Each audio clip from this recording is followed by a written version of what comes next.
is with us. I'm sure you have some fruity thoughts for another occasion on my investment in Snap, which we shall not dwell on private grief. On Elon Musk, is this man a bloody nuisance when it comes to the markets?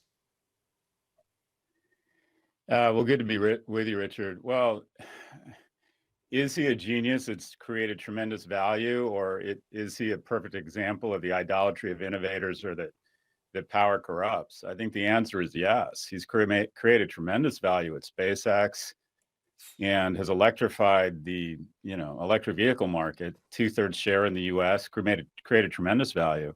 But to your earlier point, when we have a private citizen who is dictating battlefield communications and what could ultimately digress to a nuclear confrontation, it feels as if that, see above, power corrupts and absolute power absolutely corrupts is kicking in. And yet, to a large extent, we created, we were very glad. I say we, I mean, I was very glad when he did put this in place, when common sense might have said from the EU and the US, well, hang on, he's doing this, but we need to pay the bill because he who pays the piper calls the tune.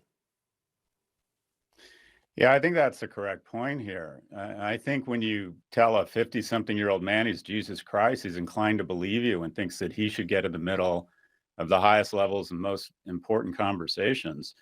And the Department of Defense, I think, has egg on its face here to put ourselves in a position where an individual who's not elected, doesn't answer to anyone, including even his own board, can make these types of decisions unilaterally based on his blood sugar level. I mean, we're literally in a situation. Imagine the CEO of Northrop Grumman saying, I'm worried about nuclear confrontation, I'm turning off my submarines.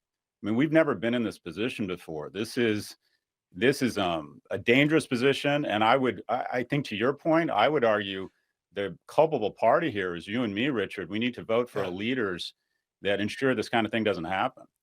I was pretty astonished when I saw his statement to the market that he would lay off 75% of the workers. That might be his strategy, but if I'm one of the thousands of people who work for Twitter, I don't think I'd like to know that. It just seemed very unfair, very brutal to make such a statement and leave people seriously concerned about the future of their jobs.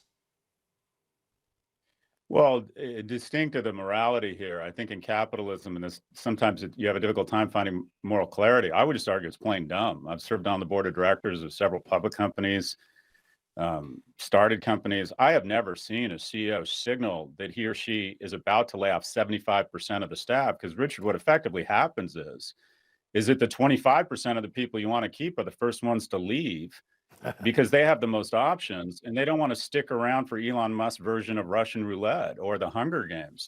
It makes absolutely no sense that he would signal this, even if it's true. Do you think this deal goes ahead? I mean, I was reading an interesting article about the judge in the Delaware court, the chancellor of the Delaware court, who's standing no nonsense in all of this. But we are getting to the point where a check's going to have to be written, and this deal either happens or it doesn't. What would you think? I think it closes. I think Elon Musk is on the green mile on day one, executing what will be the second worst acquisition in history. You mentioned Snap, Meta, all down 40 to 60% since Elon Musk started acquiring shares in March, meaning that the natural level of Twitter should be around 10 to 15 bucks. And he's showing up with 54.20. So on day one, that $33 billion in equity he has to come up with is eviscerated. But I think everybody, the Chancery Court, contract law, I think everyone's fed up here. And he does not want to go under deposition in court. So he is going to have to close on this thing reluctantly. This closes, and the moment it closes, Richard, it becomes one of the worst acquisitions in history. But you said it was the second worst. Which is the worst? Well, you're going to like this. AOL's acquisition of Time Warner.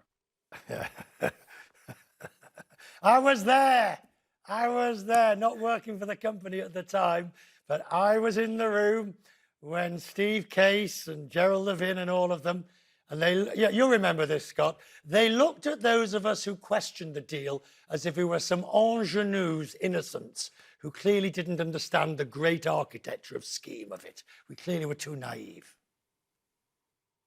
Yeah, well, you get the same sort of response as we did 6 months ago when people were questioning crypto, or even now try and question the value of Tesla, which is an automobile company that trades at a greater valuation than the next 5 biggest automobiles combined. People just look at you, accuse you of being a boomer, and say you don't get it. But yeah, call me a boomer. This acquisition makes absolutely no sense. Boomer Galloway, thank you for joining us. Well, he said call you a boomer.